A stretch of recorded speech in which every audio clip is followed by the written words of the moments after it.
നമസ്കാരം.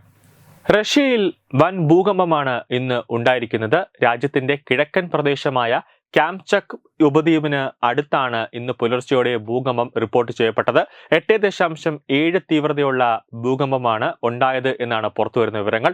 ശക്തമായ പ്രകമ്പനം ഉണ്ടായതിനെ തുടർന്ന് റഷ്യ, ജപ്പാൻ, അമേരിക്ക എന്നീ രാജ്യങ്ങളിൽ സുനാമി മുന്നറിയിപ്പ് നൽകിയിട്ടുണ്ട്. മുന്നറിയിപ്പിനെ തുടർന്ന് ഭൂചലനമുണ്ടായ പ്രദേശത്തിന് സമീപമുള്ളവരെ മാറ്റിപ്പാർപ്പിച്ച് തുടങ്ങിയിരിക്കുകയാണ്. വർഷങ്ങൾക്ക് ശേഷമാണ് ഇത്രയും ഒരു ഭയാനകമായ ഒരു രീതിയിലുള്ള ഒരു ഭൂചലനം ഉണ്ടാകുന്നതെന്ന് കാംചക് പ്രവിശ്യയുടെ ഗവർണർ പറയുന്നുണ്ട്. അപകടങ്ങൾ ഒന്നും റിപ്പോർട്ട് ചെയ്യപ്പെട്ടിട്ടില്ല എന്നാണ് ആദ്യം പുറത്തു വന്ന വാർത്തയെങ്കിലും നിലവിൽ നാശനഷ്ടങ്ങൾ ഉണ്ടായിട്ടുണ്ട്. അത് എത്രത്തോളം നാശനഷ്ടങ്ങൾ ഉണ്ടായി എന്നതിന്റെ ഒരു കണക്ക് ഇപ്പോൾ എടുത്തുകൊണ്ടിരിക്കുകയാണ്. കെട്ടിടങ്ങൾ കുലുങ്ങുകയും വീടുകൾക്ക് കേടുപാടുകൾ സംഭവിക്കുകയും ചെയ്തിട്ടുണ്ട്. കൂടാതെ പസഫിക് മേഖലയിൽ ഉടനീളം അടിയന്തര സുനാമി മുന്നറിയിപ്പുകളും നൽകി കഴിഞ്ഞിട്ടുണ്ട്. ഭൂകമ്പത്തിന് മണിക്കൂറുകൾക്കുള്ളിൽ ഭയാനകമായ സുനാമി തിരമാലകൾ റഷ്യയുടെയും ജപ്പാന്റെയും ചില ഭാഗങ്ങളിൽ എത്തുമെന്ന് US ജിയോളജിക്കൽ സർവേ അറിയിച്ചിട്ടുണ്ട്. റഷ്യയിലെ സെവറോ കുറിക്സ് മേഖലയിൽ സുനാമി തിരകൾ ആഞ്ഞടിച്ചതിന്റെ ദൃശ്യങ്ങൾ വ്യാപകമായി തന്നെ സമൂഹ മാധ്യമങ്ങളിൽ പ്രചരിക്കുന്നുണ്ട്. ഭൂചലനത്തിന്റെ പശ്ചാത്തലത്തിൽ ജപ്പാനിലും US-ലും സുനാമി മുന്നറിയിപ്പ് നൽകിയിട്ടുണ്ട്. പസഫിക് സമുദ്രത്തിലെ പെട്രോപ്ലോവിസ് കാംചകി നഗരത്തിന് തെക്കുകിഴക്കായി 126 കിലോമീറ്റർ അകലത്തിലാണ് ഭൂചലനത്തിന്റെ പ്രഭവ കേന്ദ്രമെന്ന് US ജിയോളജിക്കൽ സർവേ അറിയിച്ചിട്ടുണ്ട്. US സുനാമി മുന്നറിയിപ്പ് സംവിധാനമാണ് പ്രദേശത്ത് സുനാമി സാധ്യതയ്ക്കുള്ള മുന്നറിയിപ്പ് നൽകിയത്. 3 മുതൽ 4 മീറ്റർ ഉയരമുള്ള സുനാമി തിരമാലകൾ ഉണ്ടാകുമെന്നാണ് മുന്നറിയിപ്പുള്ളത്.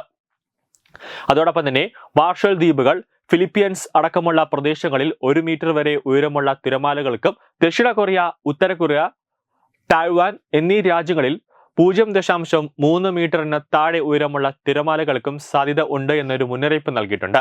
1 മീറ്റർ ഉയരമുള്ള തിരമാല മുന്നറിയിപ്പാണ് ജപ്പാൻ നൽകിയിട്ടുള്ളത്. 2011 ശേഷം ഉണ്ടായതിൽ വെച്ച് ഏറ്റവും വലിയ തീവ്രതയുള്ള ഒരു അതിഭയാനകമായ ഒരു ഭൂകമ്പമാണ് ഇപ്പോൾ ഉണ്ടായത്. കൂടാതെ ജപ്പാനിലെ ഫുകുഷിമ ആണവ നിലയത്തിൽ ജീവനക്കാരെ ഒഴിപ്പിച്ചിട്ടുണ്ട്. അവിടെ തന്നെ ഏകദേശം 4000-ഓളം ജീവനക്കാർ അവിടെ ജോലി ചെയ്യുന്നുണ്ട്. അവരെല്ലാം തന്നെ സുരക്ഷിതമായ കേന്ദ്രത്തിലേക്ക് മാറ്റി പാർപ്പിച്ചിട്ടുണ്ട്. വടക്കൻ ജപ്പാനിൽ റെയിൽവേ സർവീസുകൾ റദ്ദാക്കിയിട്ടുണ്ട്. വിമാനത്താവളം അടയ്ക്കുന്നു. 2011 ജപ്പാനിൽ ആഞ്ഞടിച്ച സുനാമിയിൽ ആണവ കേന്ദ്രം തകർന്നിരുന്നു. അലോസ്കിയിലും അതോടൊപ്പം തന്നെ ഹവായിലും സുനാമി മുന്നറിയിപ്പ് നൽകിയതായി American president Donald Trump Truth സോഷ്യലിൽ കൂടി അറിയിച്ചിട്ടുണ്ട്. കൂടാതെ അമേരിക്കയിലുള്ള ഇന്ത്യൻ വിദ്യാർത്ഥികൾക്കും അവിടെ ജോലി ചെയ്യുന്ന ഭാരതീയർക്കും അവർ സുരക്ഷിതമായി തന്നെ ഇരിക്കണമെന്ന് അമേരിക്കയിലുള്ള ഇന്ത്യൻ എംബസി ഒരു മുന്നറിയിപ്പ് നൽകിയിട്ടുണ്ട്. ചില പ്രദേശങ്ങളിൽ ചുവരുകൾക്ക് വിള്ളൽ വീഴുകയും ജനാലകൾ തകരുകയും ചെയ്തിട്ടുണ്ട്. എന്നാൽ ഇതുവരെ മരണങ്ങളോ ഗുരുതരമായ പരിക്കുകളോ ഒന്നും തന്നെ റിപ്പോർട്ട് ചെയ്യപ്പെട്ടിട്ടില്ല. വരും മണിക്കൂറുകളിൽ ഒരു പരിക്കുകളോ അല്ലെങ്കിൽ ഒരു നാശനഷ്ടങ്ങളുടെ എത്രത്തോളം ഉണ്ടായി എന്നതിന്റെ ഒരു കൃത്യമായ കണക്ക് കിട്ടുമെന്നതാണ് യാഥാർത്ഥ്യം. വർഷങ്ങളായി ഉണ്ടായ ഏറ്റവും ശക്തമായ ഭൂകമ്പമാണിതെന്നാണ് കാംചക് ഗവർണർ വാൾഡിമർ സൊളോസ്കോ പറയുന്നത്.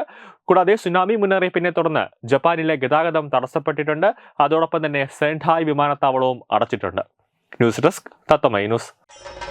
ഭാരതത്തിലെ അതിപ്രശസ്തമായ ക്ഷേത്രങ്ങളിലേക്ക് മലയാളം ന്യൂസ് നെറ്റ്വർക്ക് സംഘടിപ്പിക്കുന്ന ആധ്യാത്മിക യാത്രകൾ.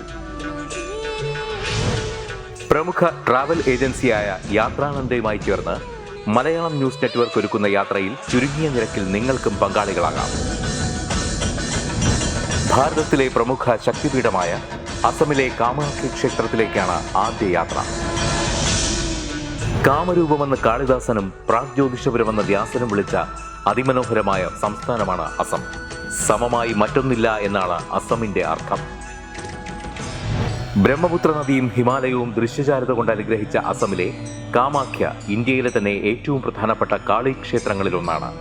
കാമാഖ്യ ക്ഷേത്ര സന്ദർശനത്തിന് ശേഷം കിഴക്കിന്റെ സ്വിറ്റ്സർലാൻഡ് എന്നറിയപ്പെടുന്ന മേഘാലയയിലെ ഷില്ലോങ് നഗരവും ചിറാപുഞ്ചിയും അതിമനോഹരമായ മഴക്കാടുകളും ഹിമാലയൻ കാറ്റ് ചൂളം വിളിക്കുന്ന താഴ്വരകളും മേഘങ്ങളെ ഉമ്മവയ്ക്കുന്ന ചെറുകുന്നുകളും കണ്ണാടി പോലെ ജലമൊഴുകുന്ന ഉമയാങ് നദിയും സന്ദർശിക്കുന്നു. ജീവിതത്തിൽ ഒരിക്കലെങ്കിലും കണ്ടിരിക്കേണ്ട ഈ അത്ഭുത ലോകത്തിലേക്ക് നിങ്ങളെ സ്വാഗതം ചെയ്യുന്നു. വിമാന ടിക്കറ്റും ചിലവുകളും ഉൾപ്പെടെ 65,000 രൂപ ചിലവ് വരുന്ന ഈ പാക്കേജ് 59,000 രൂപയ്ക്ക് മലയാളം ന്യൂസ് നെറ്റ്വർക്ക് നിങ്ങൾക്ക് ലഭ്യമാക്കുന്നു. ആദ്യം ബുക്ക് ചെയ്യുന്ന 5 പേർക്ക് 56,000 രൂപയ്ക്ക് ഏർലി ബേർഡ് ഓഫറും ലഭ്യമാണ്. കൂടുതൽ വിവരങ്ങൾക്ക് ഇനി പറയുന്ന നമ്പറിൽ ബന്ധപ്പെടുക. 8089001200 അല്ലെങ്കിൽ 7736549234.